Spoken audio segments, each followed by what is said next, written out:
रफ्तार में थी कार, मोड़ पर ठीक से कटाई नहीं कर पाया ड्राइवर और मच गई चीख पुकार। सड़क से उतरी गाड़ी और खड़ी पहाड़ी से होते हुए नीचे नाले में चली गई। वो बेचारा आधी रात को अपने ठिकाने पर पहुंचने के लिए निकला था, लेकिन कुछ ही दूरी पर उसकी मौत उसका इंतजार कर रही थी। उसे क्या पता था कि अगले ही मोड़ पर उसका काल मुंह खोले वहां पर बैठा है और उसका इंतजार कर रहा है। फिर मौत ने ऐसे झपट्टा मारा कि खींच कर खाई में ले गई। फिर खड़ी पहाड़ी से उतरी गाड़ी और नीचे नाले में चली गई। इतना नीचे गई कि पहले तो किसी को नजर ही नहीं आई और नीचे जाकर देखा तो कार का बुरा हाल था और सवार का तो पूछिए ही मत।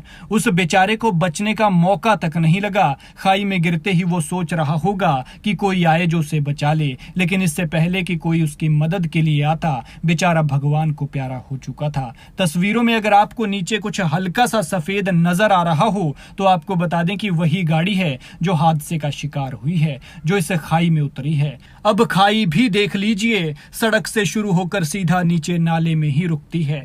यह दर्दनाक हादसा हुआ है मंडी के करसोग में, और करसोग के पहाड़ कितने खतरनाक हैं ये तो आप जानते ही हैं। और रफ्तार का कहर देखिए और इस कहर के बाद कार का हाल देखिए। सड़क से सीधा उतरकर इस नाले में गिरी है। जानकारी के मुताबिक हादसे का शिकार हुई कार का नंबर HP 30-7294 है। कार को 36 साल का लीलाधर चला रहा था। बताया जा रहा है कि बीती रात लीलाधर अपनी कार में करसोग रामपुर रोड से गुजर रहा था कि चजोला नाला के मनशाना के पास इसकी कार अनियंत्रित हुई और खाई में चली गई। तस्वीरों में जिस स्पॉट को आप देख रहे हैं, बताया जा रहा है कि गाड़ी यहीं से ही गिरी है। आप देख सकते हैं कि सामने मोड़ है। ऐसे में अंदाजा लगाया जा रहा है कि कार स्पीड में थी और मोड़ पर चालक से अनकंट्रोल हो गई। वो मोड़ पर गाड़ी को मोड़ ही नहीं पाया, जिस वजह से सीधी खाई में चली गई। और फिर कमबख्त इस रफ्तार ने एक अनमोल जीवन खा लिया। मृतक 36 साल का लीलाधर सेल सेरी बंगलो का रहने वाला था। फिलहाल हादसे के बाद पुलिस मौके पर पहुंच गई है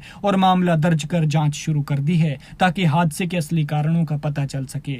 लेकिन आप इस तरह के हादसों से सबक लें कि हिमाचल के पहाड़ जितने प्यारे हैं, जितने खूबसूरत हैं, उतने ही खतरनाक भी हैं। इसलिए गाड़ी ध्यान से धीरे चलाएं, स्पीड मन को कंट्रोल में रख कर दें, क्योंकि एक पल की लापरवाही से हादसा कब हो जाए ये पता नहीं चलता। अपना और अपने अपनों का ख्याल रखें, क्योंकि जब आप घर से निकलते हैं तो कोई आपके सुरक्षित घर वापस लौटने का इंतजार करता है। और वैसे भी स्पीड थ्रिल्स बट किल्स, बाकी मर्जी आपकी है।